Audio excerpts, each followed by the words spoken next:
welcome Taron Egerton.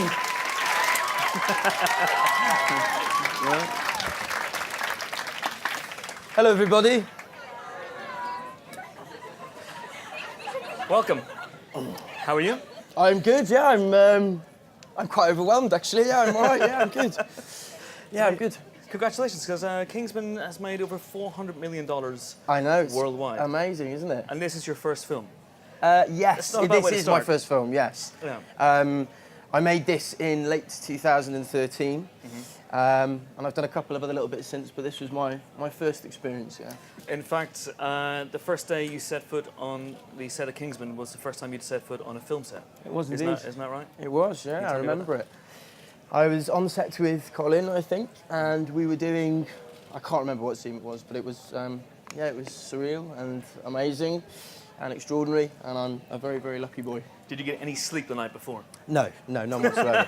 Although Colin did actually leave me a very, very, very lovely voicemail. That kind of helped. I know, it was lovely. Yeah, I just 4 in the sat morning. there listening to it going, oh my God. But, So how did the role come about for you? 'Cause was it a long, arduous audition process for you? yeah, it was. Yeah, it was about 5 weeks. Yeah. So I was making a television show called The Smoke at the time, and I got this sort of like a breakdown through from my agent. I didn't get sent the script because you often don't with films of this scale because they're kind of kept under wraps, and they said you can go and meet Matthew Vaughn for this role in this film, and they sent me 2 scenes, and it was the pub scene and something else, I can't remember. But I just remember reading it and thinking, I don't know, it's a really weird feeling sometimes. You read a part and you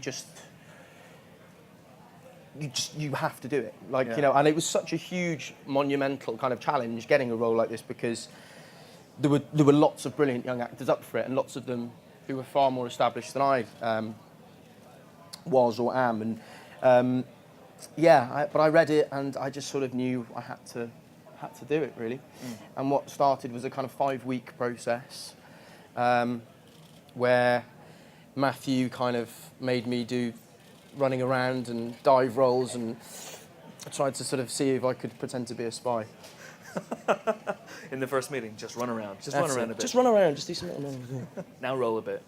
And the actual, the minute you got the role, Yes, did he call you? Did Matthew call you? How did that happen? he did. He called me on a Saturday morning. I was still in bed, and he didn't. No, it was like 11 o'clock as well. I'd been out the night before, and he didn't actually say, "Hi, Taron, I'd like to offer you the part." He went, "Okay, so I think I might be able to offer you this part, but here's what you've got to do," and sort of listed this kind of string of caveats. And I said, "Can I tell my mum?" And he said, "No." And I was like, "When can I tell my mum?" And he said, "On Monday. Let me think about it." So and then Monday, it call came through, and I told my mum. Can you mention any of the caveats he attached? What did he tell Get you? fit. Get fit? Like you weren't already? I wasn't then. I'm not now.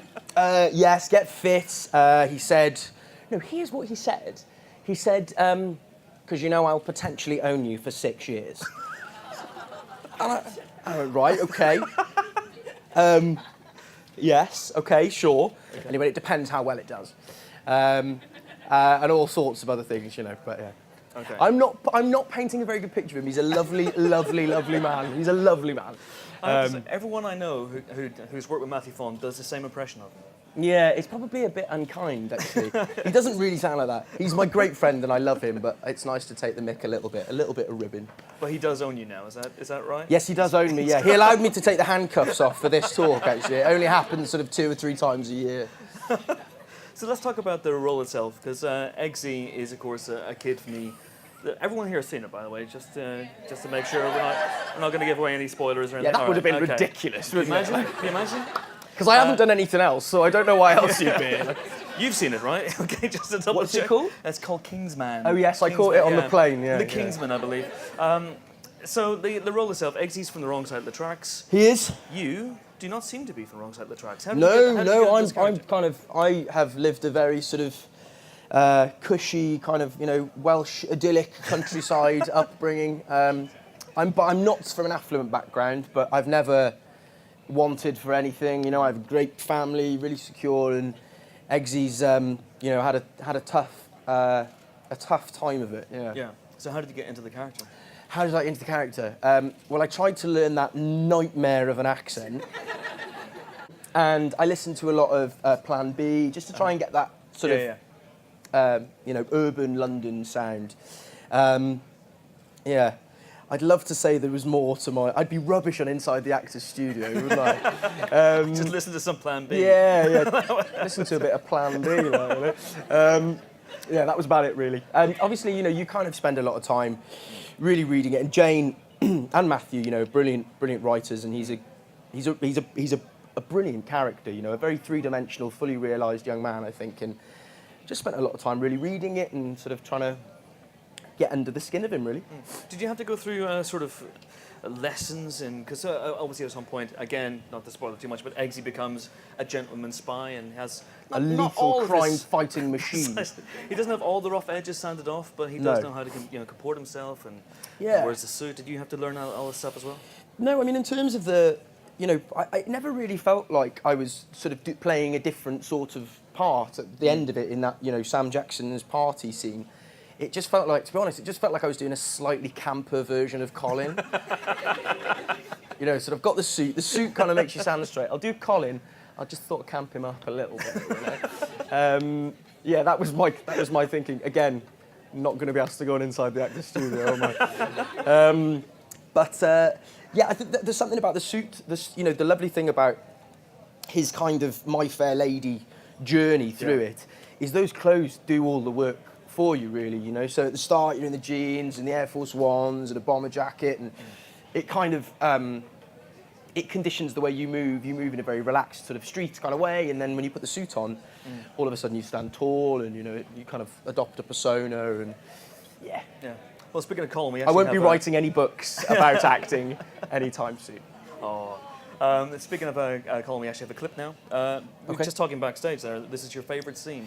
I love this scene. I love this scene because it was one of Colin's last days, just before I started filming the all that running around the tunnels thing, which very nearly killed me. Actually, doing all that, you will not believe how long that took to film. And it was one of Colin's last days, and I'd been working with Matthew for a long time. And I felt, to begin with, he'd sort of kind of been quite hands-on with me, and it was at that stage in the shoot where I felt very much like I could kind of take a bit of license with things. There's a couple of lines of my own in this scene. And that was just a lovely day. It just felt really creative. Colin and I were having a laugh. It was just lovely. I just love this scene. Well, let's take a look. It's the scene in the weapons scene. The weapons scene. Let's take a look. There you go. So was that an ad lib from you, the nod to Mr. Hitler? That is sick. Yeah, no, no, that was Matthew. I remember as well. When he came up to me, he said, right, okay, this is... Because in the script, obviously, the script. The wordy thing with the binding. It didn't actually say it was a Nazi salute. So he came up to me, he said, I want you to do this thing, and I was just like, oh my God, I was envisaging, my first film just alienating one huge section of Europe, And people laugh, and that's great. Fantastic. So Oxford's not Brogues. Oxford's not Brogues. I asked Matthew Fawn about this, and I said, why Oxford's not Brogues? And his reply was, if you don't understand, then you're not a Kingsman. So I'm not a Kingsman, quite clearly, so I'm going to put you in the spot. What does Oxford's not Brogues mean? You just mouthed the S word, so maybe... Chris, I mean... You're winging it, aren't you? No. You're just making this up. The thing you've got to understand is, I actually don't know. It's something to do with... It's something he did tell me, but I switched off. It's something to do with, the broguing was no wait. It's a good winging. That's fine. The broguing was added as it was like a rain guard or something, but it was from a place. It came from a place that's not Oxford, so maybe something to do with the academic snobbery. Yeah. This is going out all over the world. I'm buying it. I'm buying it. That's my story, and I'm sticking to it. If that's not what it really means, then that's what it's going to be on the internet from now on. So that's all fine. Yeah. But working with Colin. So he left you a voicemail the night before you worked together for the first time, but presumably you'd met before then. You had done rehearsals. Yes, we'd met a bit. I remember I met him, the first time I met him was with Mark Strong as well. We had a read through of some of the scenes, and he was just immediately very good to me. I'm reluctant to gush about Colin because people continually make these videos suggesting a relationship other than that of two very good friends and work colleagues. But you didn't make it, did you? I was not aware of this. Is this... There's a really weird one of like a monologue I did at drama school underscoring images of me. It's never Colin looking longingly at me either. It's always me looking longingly at Colin, and it's just a... Anyway. So tell me about the first time you met Colin and gazed dreamily into his eyes.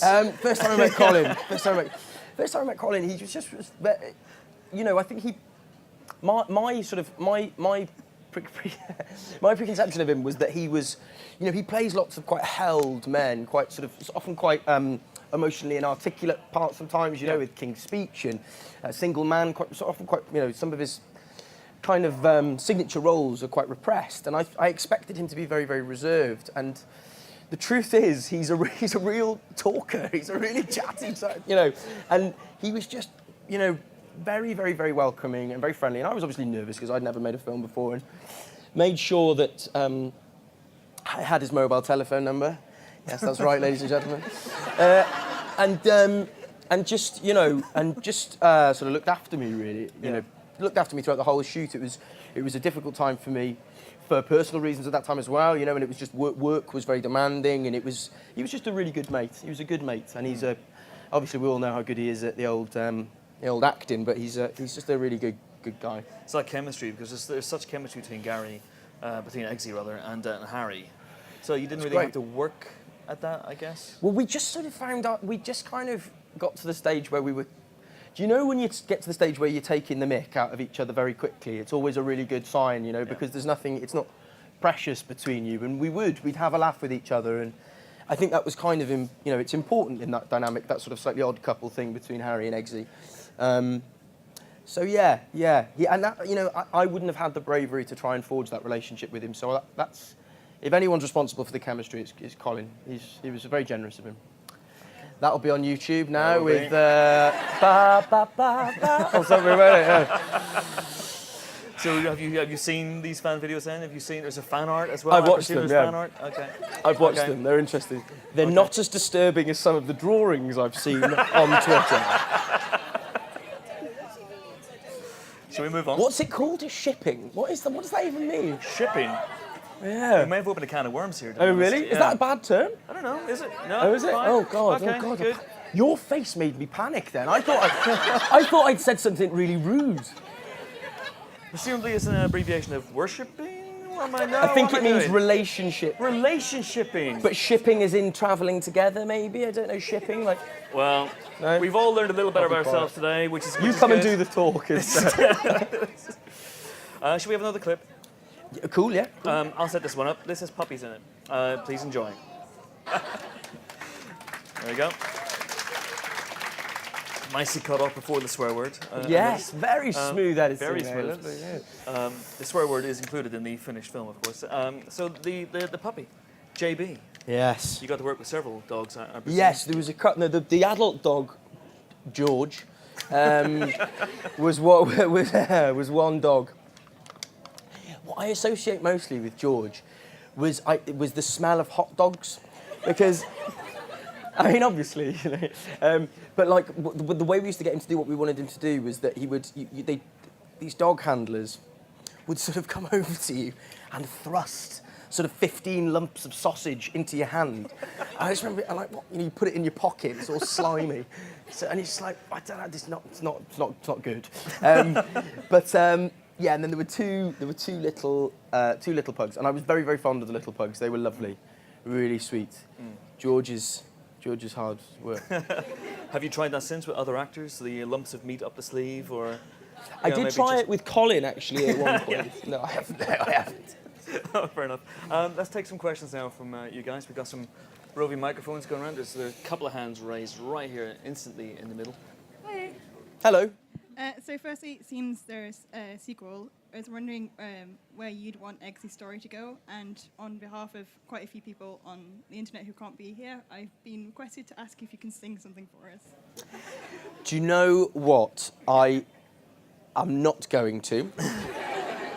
Because someone asked me to do this at a talk once ages ago, and I did it, and I immediately regretted it. However, it is something that I'm very, very keen to do.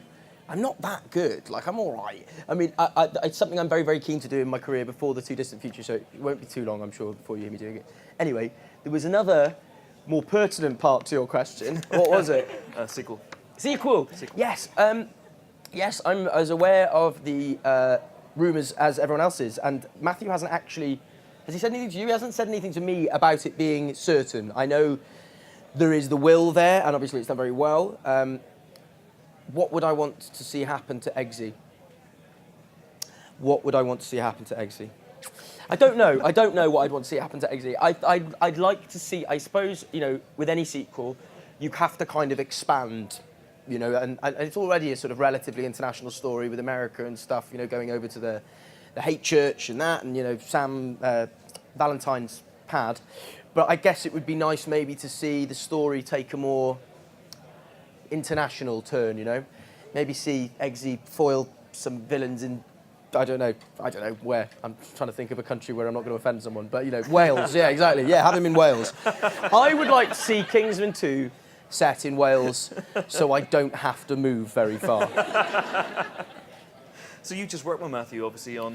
Sugar You're all right. Fairies, my word. Easy, boy. I just don't worked lean with back in the chair, I think. Yes, sorry. Thanks, you've just worked with Matthew on Eddie the Eagle. So you Yes. weren't badgering him all the way through that, going, what's happening next, what's happening next? Yes, yeah, I do ask him regularly what's happening next. And he doesn't tell me, is the honest answer. No, I know, you know, there's things happening somewhere. Oh, very cryptic, very cryptic. There are things happening somewhere, but no one has asked me to do it officially yet, so you could be watching a movie about JB, I don't know. There's a lady right behind you there, if you just pass the microphone back, thank you. Hello, sweetheart. Hello, sweetheart. If you were trapped in Valentine's Day, who would you like to come rescue? Who would I Wow. like to come rescue me?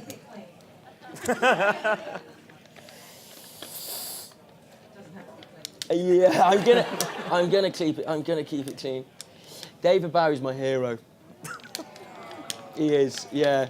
I'm gonna keep it platonic on this one, I think. Yeah. It'd be amazing. Yeah. Let's go. That's my story, and I'm sticking to it. Fantastic. I've come to rescue you. Yes, exactly. There's a lady here in the front row, thank you, with the glasses. Hi, Taron. First of all, congratulations to your Empire Award. And my question actually concerns the comic. Have you actually read it before you did the movie, or did you read it afterwards? So basically, I hadn't read it before.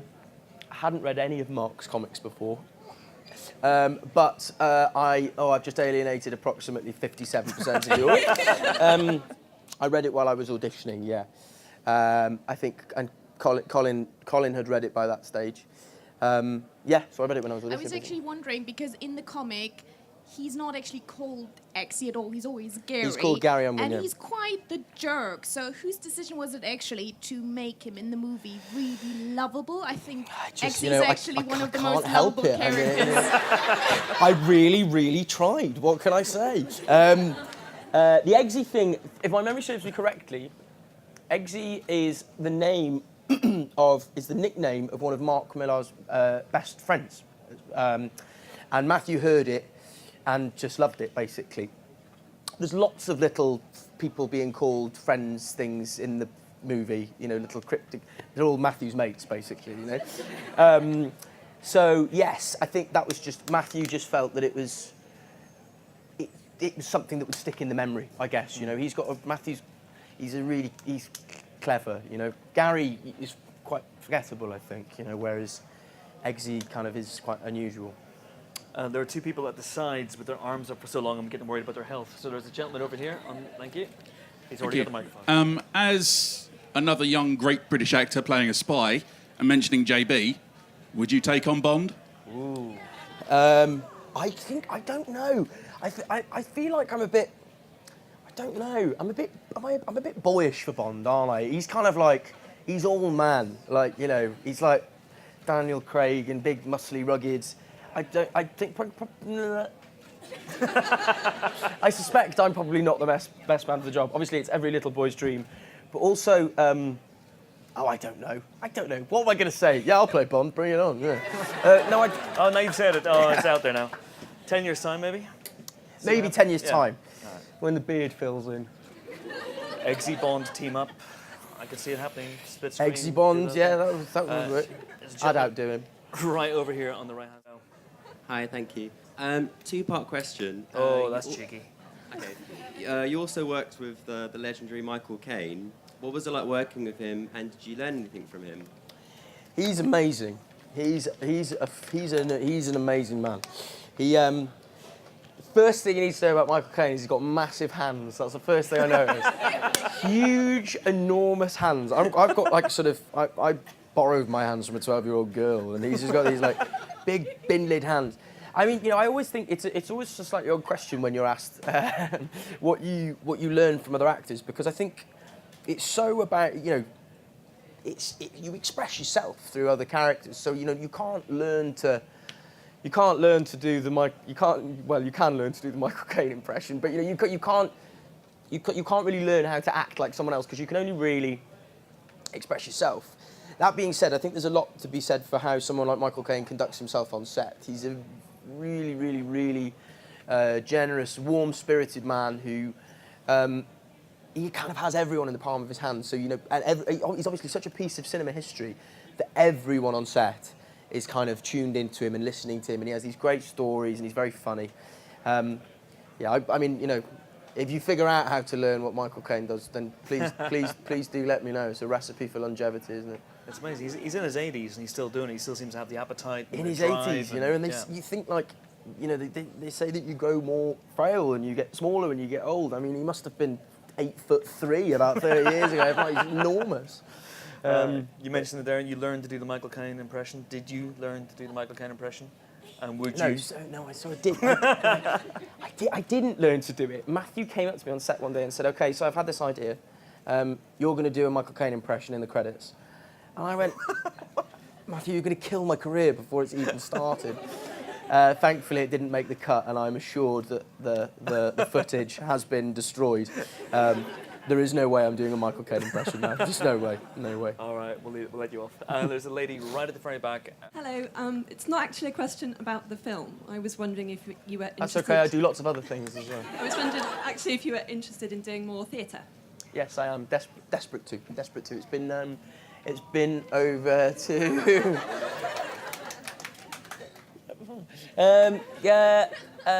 Yes, I'm desperate to. It's been over 2 years since I've been on stage now, and it is, I know all actors say this, but it really is that is my first love. That's what I got into it for. That's how I trained, and I'm just kind of hoping someone will bring that opportunity along, really. I'd like to do something I've not done Shakespeare since I was at drama school, and it would scare the hell out of me to do it now, and that's kind of good. That's what I want, really. I think that they're the exciting things as an actor, to go and do stuff that is frightening and challenging and makes you feel out of your comfort zone. So that was a really long and boring way of saying yes. But since Kingsman, you've done a couple of other movies. You've Yes. Legend with Tom Legend, Hardy. which comes out later this year, which I mean, blink and you miss me, guys. I'm not a big part in it, but I play it's a sort of sidekick to Ron Craig. Yeah. Anyway, yes. Yes, so I'm in that, and I've just finished filming. Eddie the Eagle with Hugh Jackman, and that'll be interesting. That'll be interesting. That's gonna be fun. Yeah, that was great fun. We got time for two last questions. Wow. Okay. Oh. Do you want to choose, or no, there's a lady here with glasses right in the back row. If you could just pass the microphone forward. What do you know now that you wish you'd have known when you first started getting into acting? I don't know. I think you learn things you learn things when you learn them, and that's what life is. And I've been so I'm telling you all what life is now, guys. 25-year-old man from Wales. I'm going to tell you all what life is. I think I'm satisfied. I'm a very different person to the person I was when I was 16, and I cringe when I think of the person I was when I was 16. But that's how you change and how you adapt and how you become a more rounded, hopefully more mature person. So I'm kind of satisfied with the rate at which I've learned things and the rate at which I've grown up and the rate at which I will continue to grow up. I don't know. I mean, I don't know really. I guess, everyone has that thing when when I first started acting, I think I was probably, it was the kind of class clown in me, the sort of the showman in me, probably the attention seeker in me a little bit, and actually the type of acting I really love now is not that. I think there's always an element of, depending on the type of film or project you're working on, doing something with panache and relish and kind of zeal, but I guess maybe I'd have been a bit less showy, but that was, I don't know really. I learned that when I learned it. I'm only 25. Give me a break. There's a young guy here in a baseball cap just against a pillar. Yes. There you go. Thank you. What was it like to watch your own movie? Okay. Good question. The first time I watched it, it was totally overwhelming. I mean, I say this now outside of my own involvement with it. I say this because this is Matthew. I do think it's an awesome film. I'm really proud of it, and I think Matthew is amazing. But the first time I watched it, it was so much to process that I came out and I sort of couldn't speak really. Matthew didn't let me watch rushes really either the first time I did it. So he wouldn't let me go and watch on monitors. And I came out and I called him, and I don't think I spoke. I don't speak in coherent sentences anyway, as you are beginning to learn. But I certainly didn't then, and it was kind of overwhelming and difficult to process. The second time I watched it, it was just amazing. It was just amazing. And also the second time I watched it, I enjoyed it more as a film. The first time I was watching it from probably quite a vain point of view, scrutinising everything I was doing. And then the more times I've watched it, I've been able to enjoy it in its entirety and all the fantastic elements of the film that are absolutely nothing to do with me or my performance. There was a full stop there. There was a full stop there, yeah. So you planning to have a viewing party when it comes out on Monday? A viewing party? Yeah. Now, I say I love Kingsman. I don't love it enough to watch it more than 10 times in a few weeks. I have seen that film a lot. I will be happy to... I'll probably, if we do another one, I'll watch it just before we do another one. Okay, there we go. I'm afraid that's all the time we have, guys. Sorry if you didn't get your question asked, but thank you so much for coming. The movie's out on DVD and Blu-ray on Monday. Thank you for coming. Thanks for your questions. Thanks, of course, Taron Egerton. Thank you.